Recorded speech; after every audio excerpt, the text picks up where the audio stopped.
મસીહા કહેવાતા એવા ચૈતર વસાવાની પોલીસે અટકાયત કરી તેનાથી આમ આદમી પાર્ટીના નેતા કરસનદાસ બાપુ ભાદરકા પોલીસ અધિકારીઓ પર રોષે ભરાયા, પોતાનો રોષ ઠાલવ્યો અને આમ આદમી પાર્ટીના નેતા ચૈતર વસાવાના સમર્થનમાં આવ્યા। તેમણે ભારતીય જનતા પાર્ટીના નેતાઓ પર પણ પ્રહારો કર્યા અને કહ્યું, અમે ડરતા નથી।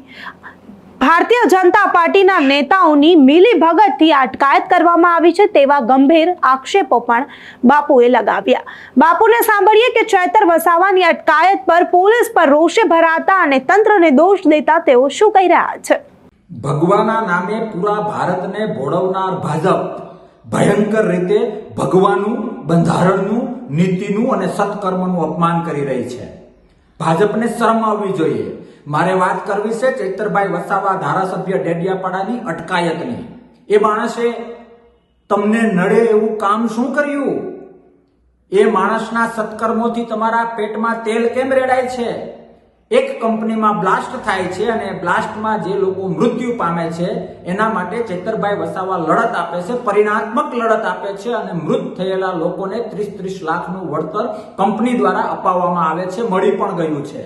પણ ભાજપને એમ થયું કે ચૈતરભાઈ વસાવા દ્વારા જો આવો કામ થશે તો એ એના એરિયામાં હીરો થઈ જશે, લોકચાહના વધશે, આપણે ક્યાંક નાના થઈ જઈશું અને એના બદલાની ભાવના રૂપે ચૈતરભાઈ વસાવા જ્યારે પદયાત્રા કરે છે અને લોકશાહીમાં પદયાત્રા એ તો ધર્મ છે, લોકોની લડત માટે, લોકો માટે લડવા માટે પદયાત્રા એ એક લડત છે। જય હિન્દ વખતે શું શું થયું એ મારે કહેવાની જરૂર નથી। એ પદયાત્રામાં ક્યાંક ને ક્યાંક તમે પરમિશન નથી આપતા અને તમારા ડરને કારણે, તમારા વીક પોઈન્ટ ઢાંકવા માટે તમે પીએસઆઈ અને પીઆઈ દ્વારા એફઆઈઆર કરાવો છો કે ચૈતરભાઈ વસાવાએ ન કરવાનું કર્યું છે। એ એફઆઈઆરના ભાગરૂપે જ્યારે જવાબ ભરવા માટે ચૈતરભાઈ વસાવા જાય છે તો રસ્તામાં તમે એની અટકાયત કરો છો। અરે શરમ આવવી જોઈએ, શરમ।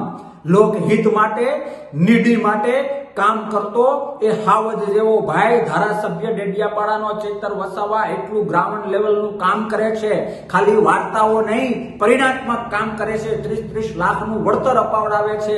એવા સત્કર્મ કરનાર વ્યક્તિને તમે હેરાન કરો છો પોલીસને આગળ કરીને। અરે બંધારણને પૂજા કરવાને બદલે તમે એનું અપમાન કરો છો, લોકશાહીના જતન કરવાને બદલે તમે લોકશાહીનું ચીરહરણ કરો છો। તમે તમારો ડર ઢાંકવા માટે અમને ડરાવવાના પ્રયત્ન કરો છો। લખીને રાખજો કે તમારો પ્રયત્ન નહીં તો આજે કે નહીં તો આવતીકાલે સફળ થાય। અમે ગઈકાલે પણ નહોતા ડર્યા અને આવતીકાલે પણ નહીં ડરીએ। અમે અમારા સત્કર્મો, લોકહિત કર્મો ચાલુ રાખીશું। અસત્ય સામે, અન્યાય સામે અવાજ ઉઠાવવાનું ચાલુ રાખશું। ભગવાનને પ્રાર્થના કરું કે બીજેપીને સદબુદ્ધિ આપે અને આવા રાવણ વૃત્તિવાળા ધંધા બંધ કરવાના એને કંઈક સુધાડે। વિશેષ કંઈ નથી કહેવું, પણ આ રાવણ વૃત્તિ જ્યાં સુધી તમારી ચાલશે ત્યાં સુધી ધર્મને અને રામ વૃત્તિને નજર સમક્ષ રાખીને અમે તમારી સામે અવાજ ઉઠાવતા રહીશું અને લોકો માટે કામ કરતા રહીશું। જય હિન્દ, ભારત માતા કી જય। તો કરસનદાસ બાપુ અહીં ભારતીય જનતા પાર્ટીની મિલીભગતથી પોલીસ અધિકારીઓ ચૈતર વસાવાને હેરાન કરે છે તેવા આક્ષેપો પણ કર્યા છે। કરસનદાસ બાપુ હંમેશા અવારનવાર ખેડૂતો માટે અને ચૈતર વસાવા માટે અવારનવાર ઉભા રહેતા હોય છે। ફરી એકવાર ચૈતર વસાવાની અટકાયત પર બાપુએ પોતાની પ્રતિક્રિયા આપી છે। ચૈતર વસાવાની જ્યારે અટકાયત કરવામાં આવી ત્યારે સમગ્ર આદિવાસી સમાજના ત્યાંના જે લોકો છે તે પોલીસ સ્ટેશને હોબાળો મચાવે છે, એકઠા થઈ જાય છે। ચૈતર વસાવાના સમર્થનમાં આદિવાસી લોકો ત્યાં પહોંચે છે। આમ તો અવારનવાર ચૈતર વસાવા આદિવાસીઓ પર કોઈ પણ મુશ્કેલી હોય એટલે મેદાને આવી જતા હોય છે।